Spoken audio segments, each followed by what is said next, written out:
بسم اللہ الرحمن الرحیم۔ السلام علیکم جی، میرا نام سعدیہ صدیقی ہے اور میں پرنسپل ہوں کیوریس لرنر اسکول سسٹم کی۔ جیسا کہ ہم سب جانتے ہیں کہ گورنمنٹ نے SNC کے ساتھ ہم سب کو پابند کر دیا ہے ایک نیا سلیبس بنانے کے لیے۔ اس میں کچھ خامیاں جو ہیں، ایک سب سے بڑی جو میرے لیے تو ناقابل قبول ہے، میں آپ لوگوں کے ساتھ اس کو شیئر کرنا چاہوں گی، تو پلیز توجہ فرمائیے۔ یہ اسلامیات ہے جماعت سوم کی، اور یہ SNC کے تحت ہمیں نیا سلیبس ملا ہے۔ آپ یہ دیکھ سکتے ہیں، یہ دیکھیں، یکساں قومی نصاب 2020 کے مطابق۔ اب اس میں جو ہمیں چیز ہے یہ آپ دیکھیے گا، یہاں پہ یہ باب ہے کلمہ شہادت، صفحہ نمبر 16 کلمہ شہادت۔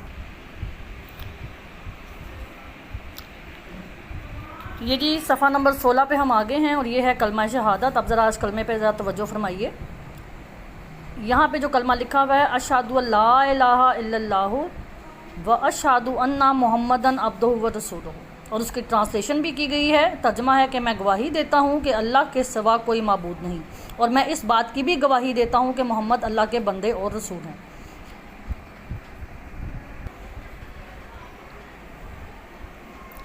اور جی یہ دوم کلمہ شہادت ہے جو کہ ہم بچپن سے پڑھتے چلے آ رہے ہیں۔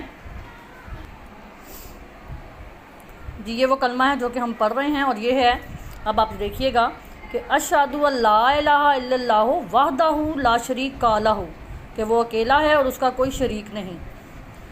اس میں سے جو نئی کتاب ہے اس کے میں سے انہوں نے اس لائن کو حذف، نعوذ باللہ، حذف کر دیا ہے، یعنی کہ خدا ایک ہے اور اس کا کوئی شریک نہیں۔ ہم لوگ یہی سمجھتے رہے کہ یہ لوگ خاتم النبیین کے اوپر مطلب ہے کوئی حملہ کرنے والے ہیں، لیکن یہاں پہ تو انہوں نے اللہ کی وحدانیت پہ ہی ہمیں کوشچن کر دیا ہے۔ تو پلیز اس سلسلے میں اس کو اتنا شیئر کریں اور اپنی آواز کو اتنا بلند کریں میرے ساتھ مل کر کہ ہم اس کو ارباب اختیار تک پہنچا سکیں اور یہ اس کی کریکشن کریں۔ جزاک اللہ خیرہ۔ پلیز چینل کو سبسکرائب کریں اور ساتھ بیل کا آئیکن دبائیں تاکہ آپ لوگوں کو نئے نوٹیفیکیشن ٹائپ پر ملتے رہے۔